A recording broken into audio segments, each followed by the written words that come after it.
உங்கள் சத்யாவில் full Moon sale காலை 9 மணியிலிருந்து இரவு 12 மணி வரை மே 1 ஒரு நாள் மட்டும்.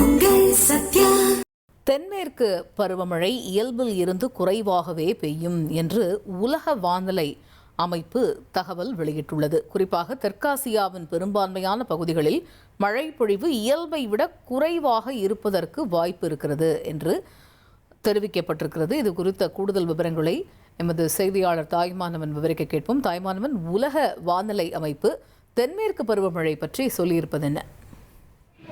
தென்மேற்கு பருவமழை இயல்பில் இருந்து குறைவாகவே பெய்யும் என உலக வானிலை ஆய்வு அமைப்பு தற்போது எச்சரிக்கையை விடுத்திருக்கிறாங்க. வடமேற்கு, வடகிழக்கு மற்றும் தெற்கு பகுதிகளில் சில இடங்கள்ல இயல்பான அல்லது இயல்பை விட அதிகமான மழைப்பொழிவு மட்டுமே இருக்க வாய்ப்பு இருப்பதா கணிக்கப்பட்டிருக்கிறது.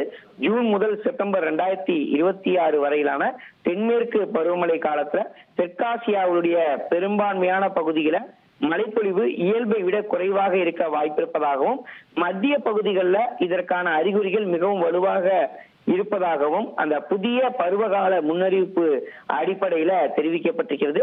தெற்காசிய காலநிலை முன்னறிவிப்பு மன்றத்தின்படி மே முதல் செப்டம்பர் வரையிலான பருவமழை காலகட்டத்தில் வடமேற்கு, வடகிழக்கு மற்றும் தெற்கு பகுதிகளில் சில இடங்கள்ல மட்டும் இயல்பான அல்லது இயல்பை விட அதிகமான மழைப்பொழிவு இருக்கக்கூடும் என கணிக்கப்பட்டிருக்கிறது. பகல் நேரத்துல அதிகபட்ச மற்றும் இரவு நேரத்துல குறைந்தபட்ச வெப்பநிலைகள் இயல்பை விட அதிகமாக இருக்கும் என எதிர்பார்க்கப்படுவதாகவும் தெரிவிக்கப்பட்டிருக்கிறது. பருவமழையில சாத்தியமான செயல்பாடு குறித்து முன்கூட்டியே தகவல்கள் விவசாயம் மற்றும் புதுப்பிக்கத்தக்க ஆற்றல், அதாவது நீர்மின் சக்தி போன்ற காலநிலை உணர்திறன் கொண்ட துறைகள்ல திட்டமிடலுக்கு அடிப்படையாக அமைக்கப்படுகின்றன என உலக வானிலை ஆய்வு மையம் தற்போது இந்த அறிவிப்பை வெளியிட்டிருக்கிறாங்க. தகவல்களுக்கு நன்றி தாய்மான்வன். உங்கள் சத்யாவில் ஃபுல் மூன் சேல் காலை 9 மணியிலிருந்து இரவு 12 மணி வரை மே 1 ஒரு நாள் மட்டும்.